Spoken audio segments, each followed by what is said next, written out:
All right, welcome to episode number 5. Before we get into it, I want to say thank you so much for subscribing to my YouTube page, as well as thank you so much for watching the videos. This is not easy doing this on a everyday basis, but I'm actually having fun with it. If you have any questions, feel free to put those in the comment section from any videos, from the first one all the way up into the current one. We do go through those, and my goal is to have those questions answered in a separate video during the following week.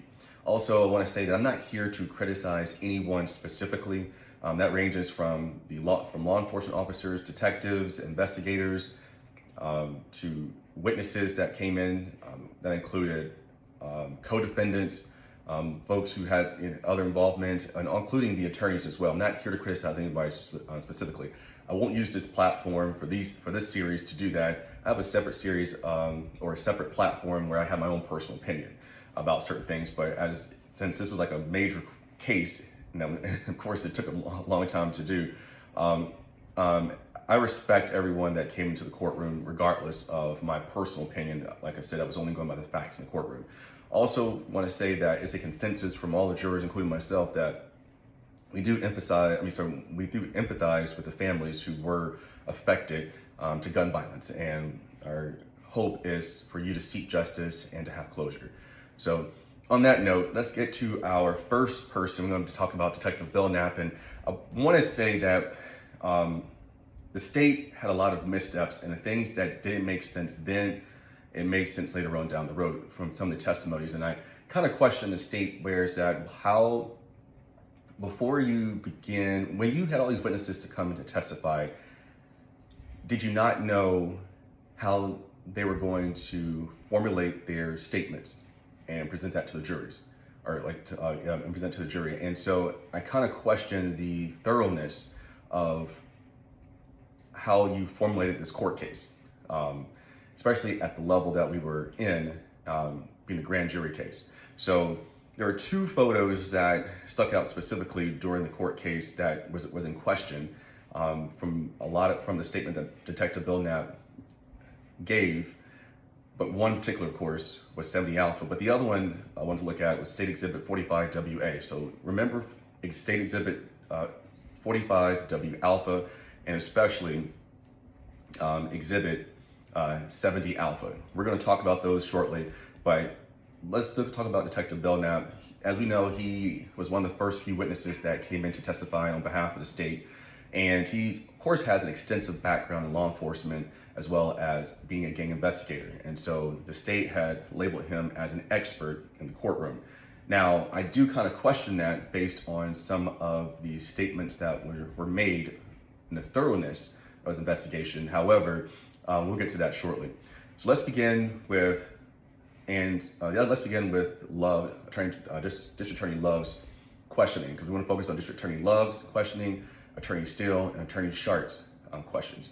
But Love asked at the beginning of it, in one of her questionings, she said, "Do you also seek to learn about structure, ranks, etc.?" And Detective Belknap says, "Absolutely."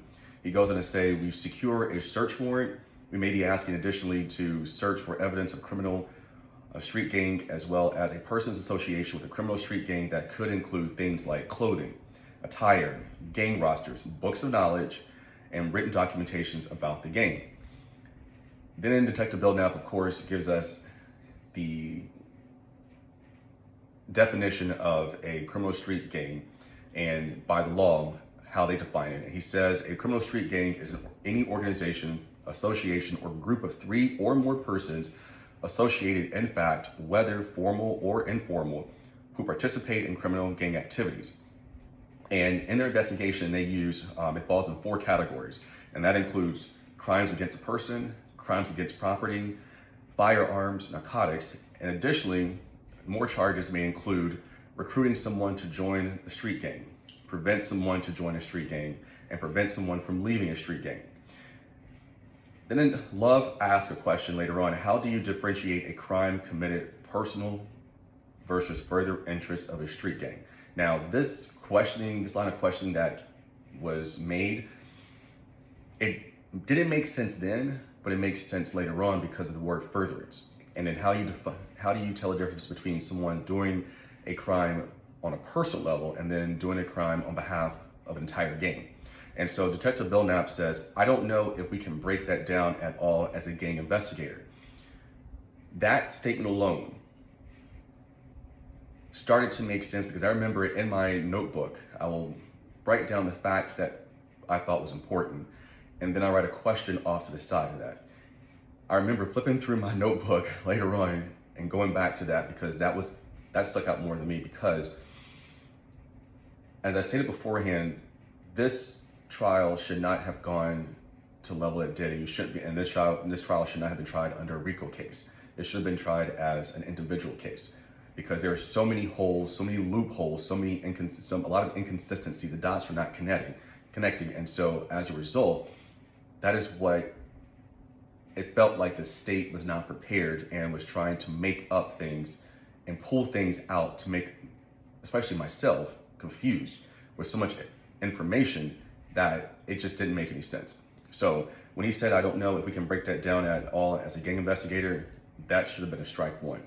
But then she goes on and question, how can you determine, or what do you look for in determining whether a crime is in furtherance of a particular criminal street gang activity? Now, you remember that Attorney Steele and Schardt both tackled on the word furtherance. And we'll talk about those later on down the road. But that key word furtherance is strong in that statement, and especially strong in the indictment, only because of you're trying to force an individual stating that they are doing something on behalf of the gang, when in actuality, as from my perspective, they were acting alone. And so Detective Belknap says one of the important things we have to understand is what the gang activities are. We may know that a person is a member of a gang, but we need to understand what the gang does. What are the criminal activities? Did the victim perceive this as an act of retaliation by a criminal street gang, or did they perceive this as being something having to do with him being a member of a rival gang? We may look at the location where the crime has happened. And that right there kind of provided the blueprint of what I should have been looking for.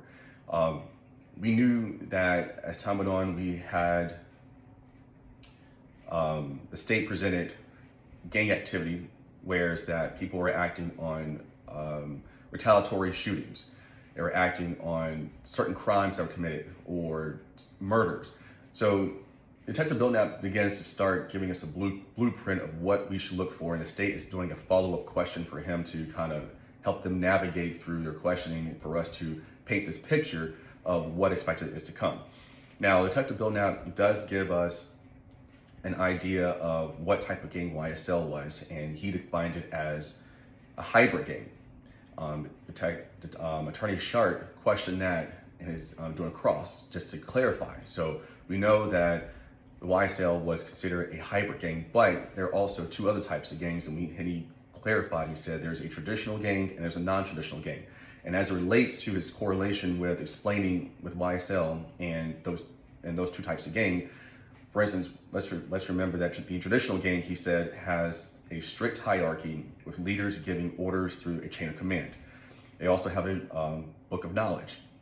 They may write down an oath pledge to identify other members, have coded language that members use to hide activities, and they have identifiers which includes, and this is when he has, talks about YSL specifically, colors, flags, gang bandanas, and graffiti. And the graffiti, the state presented showing that we saw YSL letterings, we saw SLAT, S-L-A-T-T, and Slime Life. Then you have the non-traditional gang, and he says that they're typically neighborhood-based groups. And he said in ATL specifically, mostly around housing projects. He also goes on to say, wasn't necessarily a strict hierarchy chain of command, but they may be able to leave the gang and can rebrand if they want. Detective Belknap goes on and says, we don't typically use the term confirming gang members. Our goal is we can identify whether someone is a member or associate of a criminal street gang as it relates to our investigation.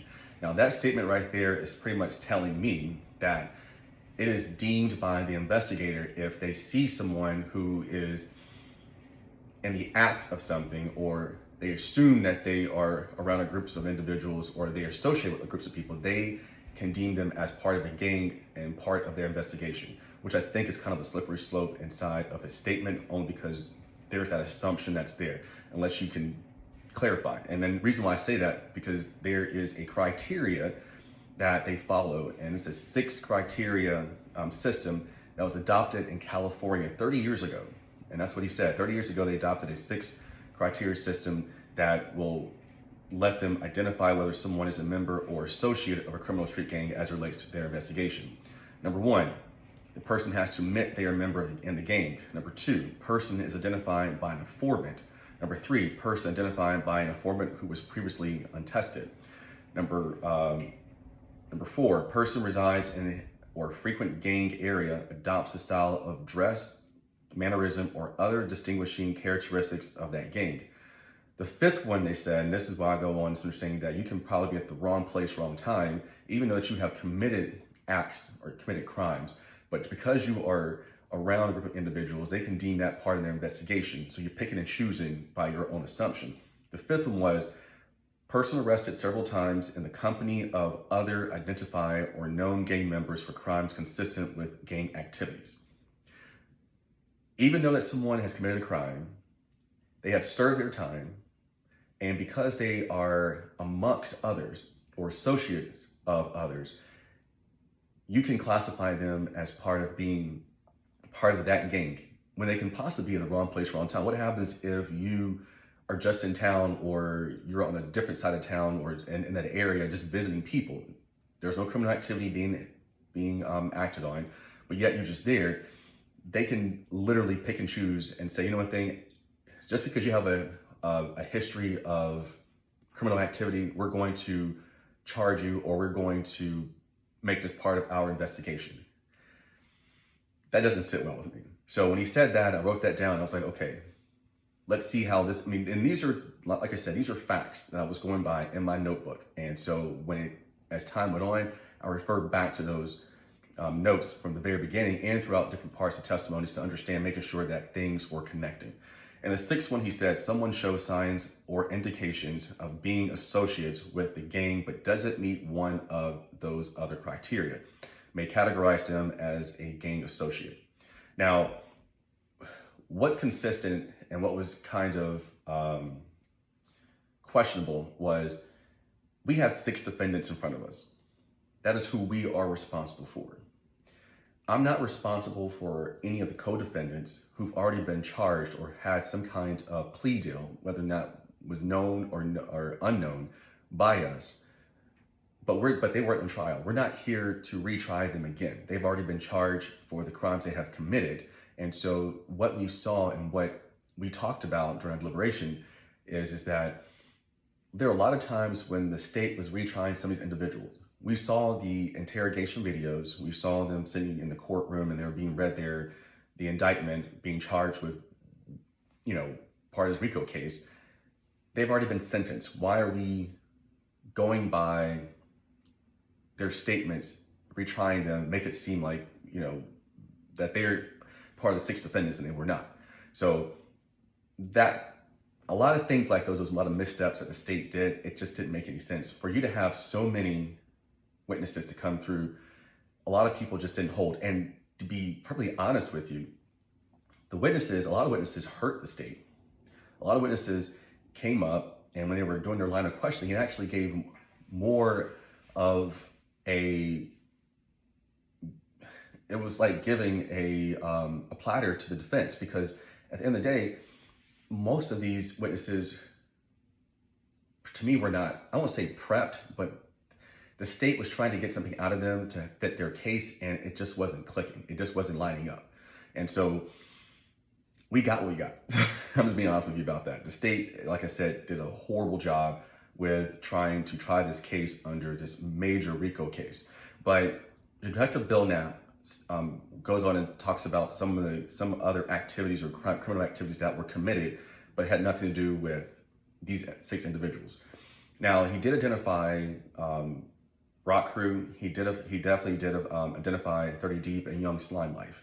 Now, the statement that he made, he said YSL has over 100 members. And the reason why they know that, because the Department of Corrections, I believe, found a book of knowledge. And they had some identifiers to associate some of these people or individuals with YSL. And the reason was because they had used bandanas. Examples, they had used bandanas red or green. They used the word slap. They used the word slime. They had tattoos on their body. They used different symbols. They had tagged different communities of their territory. And most importantly, they used distinguishing characteristics, and as we know, the lizard and the snake. Now, we saw the lizard and the snakes via text messages that they sent amongst each other after they subpoenaed the phone companies and received and gotten a warrant for those places to be able to extract information. So we saw the text messages with the lizard and snake. We also saw that on open social media accounts, which is during that time, Twitter and Tumblr. So those are characteristics that they use to identify over 100 members of YSL. The Book of Knowledge, that is one big thing of itself, because if you're saying it's a hybrid gang and you use the word Book of Knowledge, that was a key. We're going to dive into that on a separate episode at a later time, because the Book of Knowledge, you start to understand, for example, some of the things that they use or some things that they said be able to counter what the state wanted. Like, for instance, Cleveland Avenue. They're saying that referring back to the Book of Knowledge, you took the C out and put a B, made it Cleveland Avenue, or you used the dollar sign to replace the S. And also, of course, the word, not to snitch. And we talked about, and Love's opening statement about, some of these folks didn't want to testify because they didn't want to snitch. As a code that they followed by. That, all those things could be a personal opinion. And I looked at that as a weak case, because how many times have we all used emojis on any given day basis to describe something? Unless you're able to corroborate that with folks and to say, this is what we use this for, because there was never a time in court, if I recall, that they admitted the messages, but doesn't mean that we knew specifically that this was an ongoing thing with the individuals and this is how they're acting.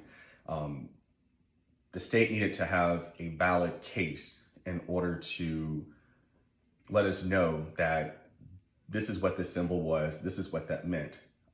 You're only going by the investigators and what the knowledge that they gained from either being undercover or with these individuals. So there was a lot of missteps that they could have cooperated with other witnesses versus going to experts and then to make that valid. But like I said, the Book of Knowledge is a whole entire different topic that we'll discuss at a different time. Let's get to the cross with Attorney Steele, and let's get with the first exhibit, 45WA, 45W Alpha. And that was a picture, if you all recall, it was a picture of a lot of individuals, including Jeffrey Williams, inside they were using up gang signs, throwing up gang signs, and they also had bandanas. Now, Steele asked Belknap, was that illegal? Or was there anything illegal about that photo? And he said no, because it wasn't, because, like I said, freedom of speech, freedom of expression, there's nothing acted on.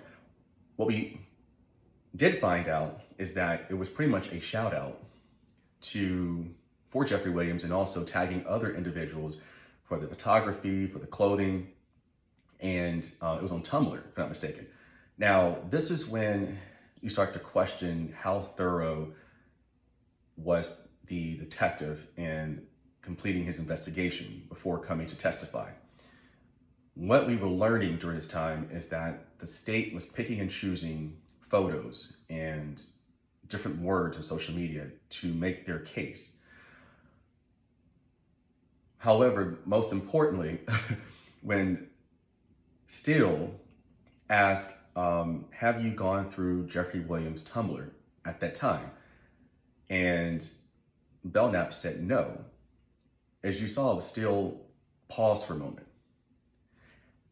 You are an expert that the state has identified but yet the state provided you photos of certain things and you're here to testify on their behalf, but have you gone thoroughly through that account?